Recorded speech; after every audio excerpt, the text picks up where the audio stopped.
नमस्कार, टीवी 9 भारतवर्ष के digital platform पर स्वागत है आप सभी का। न्यूज़ वॉल विद गौरव अग्रवाल में आप सभी का बहुत स्वागत है और मैं आपके साथ जुड़ गया हूं गौरव अग्रवाल, एक बार फिर आपके लिए एक बेहद खास पेशकश लेकर। और देखिए, बेहद खास आज इसलिए है क्योंकि कोरोना को लेकर हम सब के मन में बहुत सारे सवाल होते हैं। बहुत सारे सवालों के जवाब हम लगातार आपको दे रहे हैं, उसके बावजूद रोज़ मन में नए सवाल आते हैं और डर बहुत ज़्यादा होता है कि अगर कोरोना पॉजिटिव हो गए तो पता नहीं हमारा इलाज कैसे होगा। आइसोलेशन सेंटर और क्वारंटीन सेंटर के बारे में बहुत सारी खबरें आप पढ़ते रहते हैं। तो आज एक ऐसे शख्स हमारे साथ जुड़े हैं जो कोरोना पॉजिटिव हैं। जी हाँ, टीवी 9 न्यूज़ नेटवर्क के मेरे कलीग जयेश पारकर, जो कि कोरोना पॉजिटिव हुए और फिर उनका अभी इलाज चल रहा है, उनसे हमने स्पेशल रिक्वेस्ट की तो मोबाइल के थ्रू वो हमारे साथ जुड़ रहे हैं, मोबाइल फ़ोन के थ्रू, जिनसे आज हम उनके एक्सपीरियंस पर बात करने वाले हैं। जिनसे हम बात करेंगे कि आखिर जितना भी टाइम अभी तक गया है 8-10 दिन का, उस दौरान उन्होंने कैसा महसूस किया है।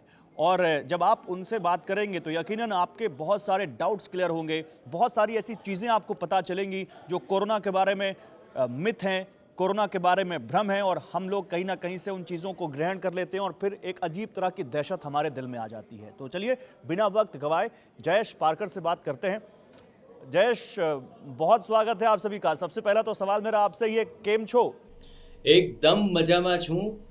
બહુ જ સારું ફીલ કરું છું और काफ़ी अभी मैं रिकवर फील कर रहा हूँ. जयेश भाई, आप तो इतने चार्मिंग, इतने फ्रेश लग रहे हैं, लग ही नहीं रहा कि कहीं से आप कोरोना पॉजिटिव हैं। जी हाँ, ये फ्रेशनेस सही ट्रीटमेंट का असर है. मैंने आयुर्वेदिक उपचार भी लिए, उसका भी असर है. बहुत से लोगों ने मेरे लिए दुआएं की हैं, प्रार्थनाएं की हैं. मेरे सारे मित्र और सारे स्वजन, उन सभी की दुआओं का ये असर है. और सही मायने में कहूँ तो एक पॉजिटिव एटीट्यूड जो मैंने अपनाया और इस कोरोना के सामने जंग में वही मुझे जीत दिला सका है. तो ये सारी मिली-जुली बातों का ही असर है कि आज ये फ्रेशनेस दिख रही हैं और मैं जल्दी रिकवर हुआ हूँ. अच्छा, तो आपको कब और कैसे पता चला कि आप कोरोना पॉजिटिव हैं? एक्चुअली हम जहाँ पे काम करते हैं न्यूज़ चैनल में, मुझे जब कोरोना पॉजिटिव पाया गया उससे एक हफ्ते पहले एक केस आया था. एक लेडी लक्ष्मी परमार, उनको कोरोना पॉजिटिव डिटेक्ट हुआ था और उसके 3-4 दिन बाद उसी फ्लोर में काम कर रहे हैं सभी कर्मियों का एक रूटीन चेकअप रखा गया था. हालांकि मैं भी वहीं पे उस समय उस फ्लोर पे काम करता था तो मेरा भी चेकअप हुआ. उस समय मेरे में कोई सिम्टम्स नहीं थे और उस समय मेरा भी चेकअप जब किया गया तो उसके 2 दिन बाद मुझे फ़ोन कॉल आया और बताया गया कि मैं कोरोना पॉजिटिव हूँ. और जैसे ही आपको ये पता चला कि कोरोना ने आपके शरीर में जगह बना ली है, आप कोरोना की चपेट में आ गए, तो उसी मोमेंट, वो मोमेंट आपके दिमाग में, आपके जहन में क्या ख्याल आया, क्या फील हुआ उस वक्त आपको? सबसे पहले तो मुझे यकीन नहीं आया कि मेरा टेस्ट पॉजिटिव कैसे आ सकता है. क्योंकि जब सैंपल लिए थे तब भी मुझ में कोई सिम्टम्स नहीं थे, बाद में भी नहीं थे जब मेरा रिपोर्ट आया. लेकिन हम कोरोना वॉरियर्स हैं और हम ये भली भांति जानते हैं कि कभी भी अगर ये हमारे जीवन में घड़ी आती है तो हमें क्या करना है. अपने आप को संभाला और ये तय कर लिया कि मुझे इसमें सब बाहर निकलना है. कॉन्फिडेंट रहना है, पॉजिटिव एटीट्यूड रखना है. इतना ही नहीं, दूसरों के लिए भी हमें एक मिसाल बनना है. क्योंकि हम जब टीवी पे बात करते हैं तो बड़ी जिम्मेदारी से बात करते हैं. अब हम उसी मैदान में थे जहां हमें लड़ना था और ये साबित करना था कि कोरोना को मात किया जा सकता है, उसमें से बचकर वापस आया जा सकता है. और मैंने वही किया और काफ़ी अच्छा महसूस कर रहा हूँ कि मैं ये सब कर सका पॉजिटिव एटीट्यूड के चलते और अपनी जिम्मेदारी को समझते हुए. अच्छा, अभी कितने दिन हो गए अभी आपको आइसोलेशन में या क्वारंटीन सेंटर में रहते हुए, और जितने भी दिन आपने बिताए, वो अनुभव ज़रूर बताइए हमारे व्यूअर्स को। वो क्या एक्सपीरियंस रहा आपका, क्योंकि वो बहुत ही जानने वाली चीज़ है, बहुत ही ज़्यादा लोग समझना चाहते हैं उस अनुभव के बारे में। तो अपना अनुभव बतौर एक कोरोना मरीज क्वारंटीन सेंटर में रहने का हमारे दर्शकों के साथ शेयर कीजिए। करीबन 7वां दिन है आज और मेरी काफ़ी अच्छी ट्रीटमेंट हुई और इन दौरान बहुत से ख़यालात आए.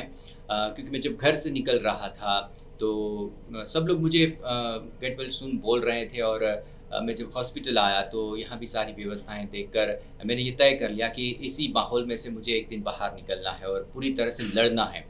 और उस समय ये भी ख्याल आता था कि अब आने वाले दिन कैसे होंगे. तो पहले से मेंटली मैं प्रिपेयर हो चुका था कि मुझे सही से ट्रीटमेंट लेना है, दवाइयाँ लेने हैं, आराम करना है और कोई ऐसे बुरे हालत में नहीं रहना है कि जिससे मेरी इम्यूनिटी डाउन हो। मैंने इम्यूनिटी कैसे बढ़े उस पे ध्यान दिया।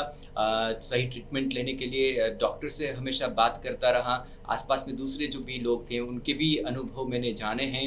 और एक बात ये भी है कि अब आस-पास के माहौल के साथ अगर आप ये स्वीकार्यता मन में ले लें कि जो है वो यही है और यहीं से ही आगे बढ़ना है। तो इन सभी ख़यालात के साथ-साथ मैं रिकवर होता चला। मैंने ट्रीटमेंट के साथ आयुर्वेदिक उपचार भी लिए, उसका भी काफ़ी मुझे फ़ायदा मिला और अभी मैं काफ़ी अच्छा महसूस कर रहा हूँ। अच्छा, कौन सी दवाइयाँ आपको दी जा रही हैं? कोई खास तरह की दवाई? हाइड्रोक्सीक्लोरोक्वीन के बारे में हमने बहुत सुना। क्या वो आपके ट्रीटमेंट में शामिल है? कौन सी दवाइयाँ आपको दी जा रही हैं? दवाइयों में देखिए शुरू में पहले 2 दिन में मुझे एज़िथ्रोमाइसिन दिए गए थे। ज़िंकोविट मल्टीविटामिन की गोलियाँ, लाइम सी, विटामिन सी की गोलियाँ, कफ सिरप ये सब दिए जा रहे थे। लेकिन मेरे ख़्याल से सबसे बड़ी दवा ये थी कि हमें पॉज़िटिव एटीट्यूड रखना है। वही एक काम आती हैं। उसके बाद मैंने आयुर्वेदिक उपचार भी किए, गर्म पानी का रोज़ सेवन करना है। कुछ ऐसी औषधियाँ हैं कि जो भी हमें काफ़ी बूस्ट अप देती हैं, इम्यूनिटी पावर बढ़ाती हैं। जैसे यहाँ भी हमने एक आयुर्वेदिक डॉक्टर से भी हम कंसल्ट कर रहे थे, तो जो सौंठ होती हैं, गर्म पानी में सौंठ डालकर पूरे दिन पीना है, हल्दी का प्रयोग करना है।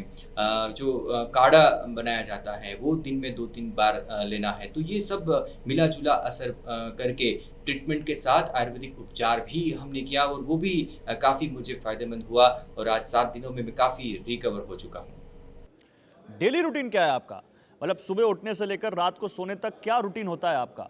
कुछ स्पेशल करते हैं? अपने आप को कैसे डिप्रेशन में ना जाएँ, नेगेटिव ख़्याल दिमाग में ना आए, इसके लिए क्या करते हैं? क्या डेली रूटीन है आपका? डेली रूटीन यहाँ सुबह 6 बजे स्टार्ट हो जाता है। मैं उससे पहले थोड़ा जाग जाता था ताकि मैं थोड़ा ध्यान कर सकूँ, मेडिटेशन कर सकूँ, प्राणायाम कर सकूँ। तो ताकि सुबह से ही मुझे एक एनर्जी फ़ील होने लगती थी। 6 बजे से लेकर रात के 10 बजे तक हर 1 घंटे यहाँ कुछ न कुछ खाने को दिया जाता है ताकि सभी लोगों की इम्यूनिटी बूस्ट हो सके। सुबह, दोपहर और शाम को निश्चित समय पे दवाइयाँ दी जाती हैं जो यहाँ के कोरोना वॉरियर्स के डॉक्टर्स, नर्सिंग स्टाफ वाले आपकी देख-रेख को आ जाते हैं और वही आपको दवाइयाँ देते हैं।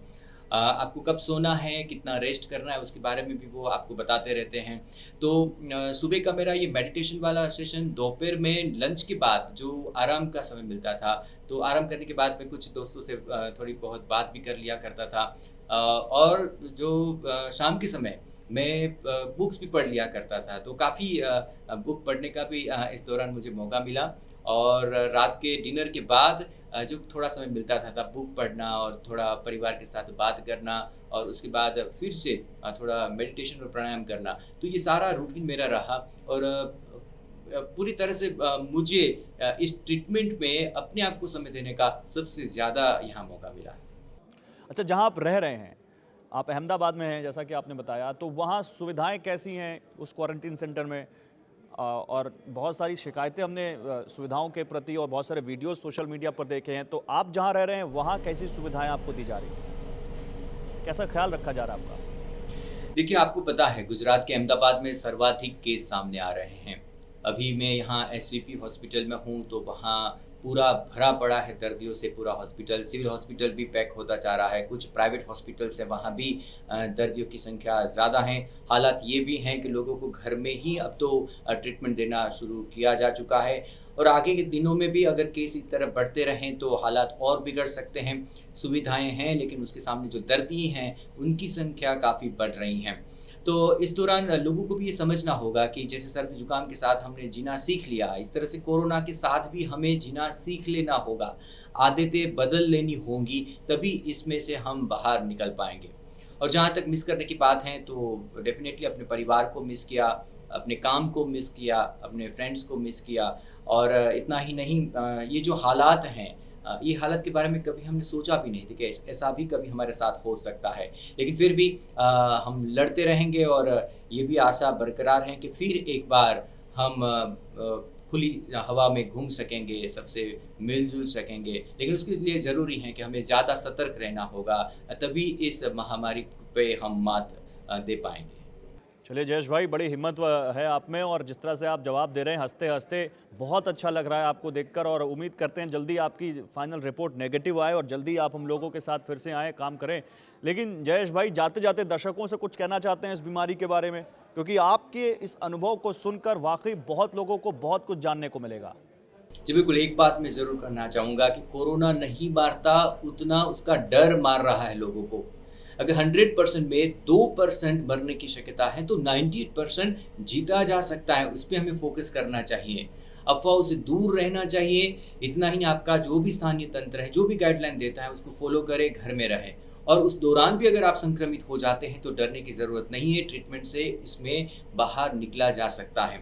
आयुर्वेदिक के भी कुछ उपचार हैं, उस आयुर्वेदिक के उपचार के द्वारा भी आप घर बैठे उसमें से बच सकते हैं। कुछ ऐसे उपाय भी हैं जिसमें इस रोग को मिटाने की काफ़ी क्षमता पाई जा सकती है। और सबसे बड़ी बात, अगर आपके आस पड़ोस में भी किसी को भी कोरोना डिटेक्ट होता है तो उनकी मदद करें, उनके घर वालों को साथ सहकार दें, उनके परिवार की ज़रूरतों का ध्यान रखें, तभी मानवता बनी रहेगी और इस महामारी से हम बाहर निकल पाएंगे। Thank you very much Jayesh भाई, बहुत शुक्रिया आपका हमारे साथ जुड़ने के लिए। तो जयेश पारकर, मेरी एक कलीग TV9 न्यूज़ नेटवर्क के, जो कि आप अपना अनुभव बतौर कोरोना मरीज आपको बता रहे थे। और देखिए, बहुत ज़्यादा कुछ कहने को अब बचता नहीं, जो उन्होंने बता दिया वही बहुत कुछ है, वही पूरा सार है। तो कोशिश यही थी कि आपको बता सकें कि कोरोना से जुड़े मिथ, कोरोना से जुड़ी असलियत क्या है। और जब एक कोरोना मरीज खुद सामने आकर बताता है तो फिर वो दूसरी चीज़ हो जाती है, फिर उसके बाद कुछ कहने को बचता नहीं। तो न्यूज़ वॉल विद गौरव अग्रवाल में आज बस इतना ही।